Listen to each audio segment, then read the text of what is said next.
Hold up, before you get to watching this video, let me talk to you for a second. Hit that bell down below and subscribe to the Fitz Take Podcast YouTube channel so you'll know when every episode is dropping or if something has been posted on this page. Also, be sure to follow me and Elijah on our social media platforms. They will be linked down in the description. Now back to the episode.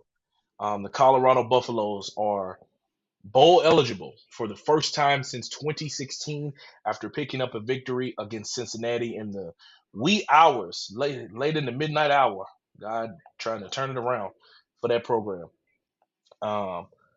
Beating Cincinnati and becoming bowl eligible in the process, in a win for them in year two in the Deion Sanders, Coach Prime era, as they are now 6-2 and move into the top 25, ranked as I believe number 23, if I'm not mistaken. They beat Cincinnati 34-23. Let's see where they ranked. Yes, they're ranked number 23 in the country right now, and they no longer have any ranked teams that they will face the rest of this season. Um, Elijah, do you believe that Colorado will stay in the top 25? And if they do, does this team make the playoffs?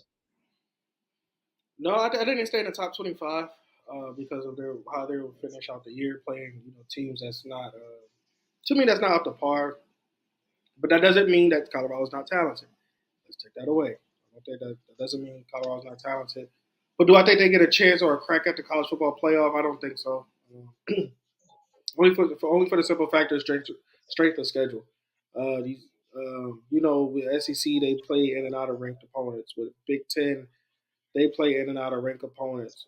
Big 12, you're like maybe like if Colorado went undefeated, then this would be a different conversation. But those two losses, that hurts them. It's gonna be a shame because I don't think they make the college football playoff. But I would love to see shedeur versus and Travis Hunter versus the top tier talent, the Georgias, the Bamas. Oh, I don't think Bama's making them. I'm sorry, the Georgias, the Texas, and things of that nature. Because I think these are valuable NFL prospects that we can see on the next level making plays. So with that being said, it's going to be kind of sad that they don't make it, but I can understand if the committee don't put them in there because of the strength of schedule. I wish that Deion would have scheduled, if it was possible. I wish Deion would have scheduled some more teams so he can be able to, get to that next level and play at the highest level of college football. No, for sure.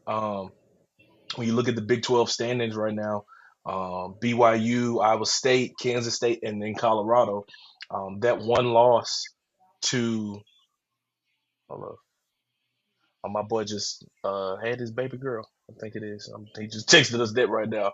'Cause I was looking over at my phone. I'm gonna have to hit him back after I get done with this. Kansas State, that loss there would have put them at 5-0 in conference, and they would have been at the top of the Big 12. Now you're talking about if you play for the Big 12 championship and you win it, now you could possibly squeak in and get in that playoff spot. Do I believe that they will stay in the top 25? Yes. I think the highest that they will probably finish with these games that they have left on the slate, they have Texas Tech, who's 5-3, Utah, who's 4-4, Kansas at 2-6, and Oklahoma State at 3-5. Maybe somewhere in the upper teens where they're at, or in the upper 20s or lower teens, maybe like 17, 18.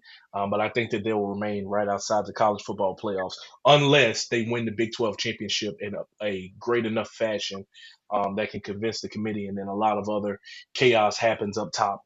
But shout outs to the Colorado Buffaloes, man, for number one, getting that victory, being 4-1 in the Big 12, and becoming bowl eligible. It's a true testament to what Coach Prime is doing with that program, and hopefully, of course, shedeur and Travis are going to be gone after this year, but hopefully this will set this program up for much more to come in the future. With the success that he's now brought there, the hype that he's brought around this program, and hopefully it brings a lot more earlier kicks because I'm tired of trying to stay up to 1 o'clock in the morning to watch Colorado play. I seen a stat somewhere that said that their numbers are down like 46%. It's because, bro, we ain't got time to be staying up to 1 o'clock in the morning to watch shedeur.